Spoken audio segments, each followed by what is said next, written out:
How's it going? What do we got today? Well, this is a 12.5 liter John Deere engine, mostly marine and industrial motors. We got a set of two here.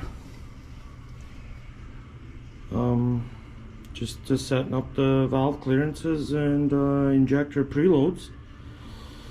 These motors have been running for a while, so they're due for some love.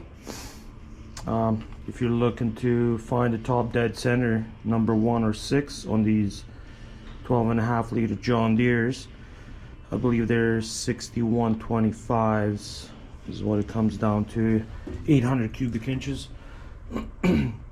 But to find a TDC on these engines, you have to look at the two spots.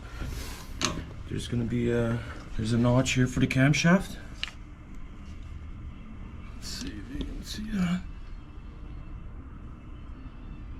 There's a notch hole there, and at the same time you have to so that's to time the camshaft, but you have to time the crankshaft as well.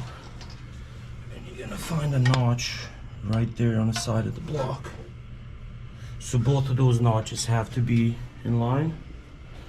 Keep in mind, when you pin your camshaft first, you gently have to rock the flywheel back and forth to find you know, exact location on your crankshaft as well.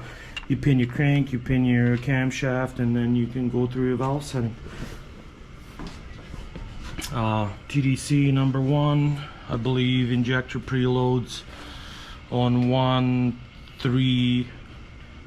No, injector preloads would be on 2, 5, and 6,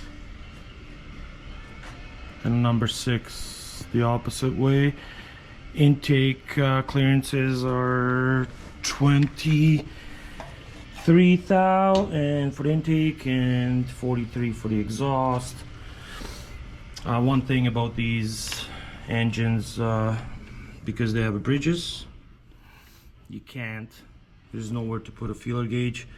You need to have a specialty feeler gauge in order to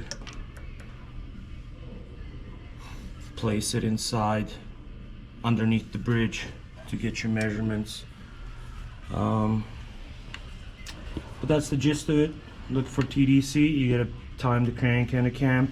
They're pretty close, but you just want to be sure.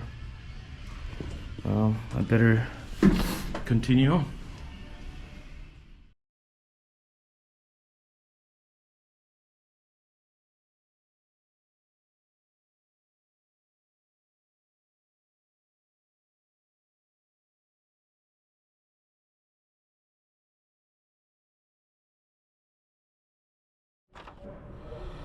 Okay, I got my injectors.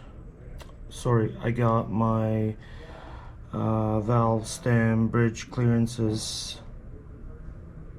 set on intake 1, 2, and 4, exhaust 1, 3, and 5, and injector preload on 3, 5, and 6 on top dead center number 1, right? So I'll spin this over to TDC number 6. OEM specs are intake 23 and exhaust 43, so it's quite a bit for a diesel engine, but not for these marine ones, industrial motors. So we'll go ahead and complete that process as well. Okay, we got some new valve covered gasket kits. They come with new insulators. These guys right here. One on top, they put the pressure on the valve cover gasket, so I do recommend new ones. These are the kit, gasket, and insulator. There's the part number. 12.5, badass JD.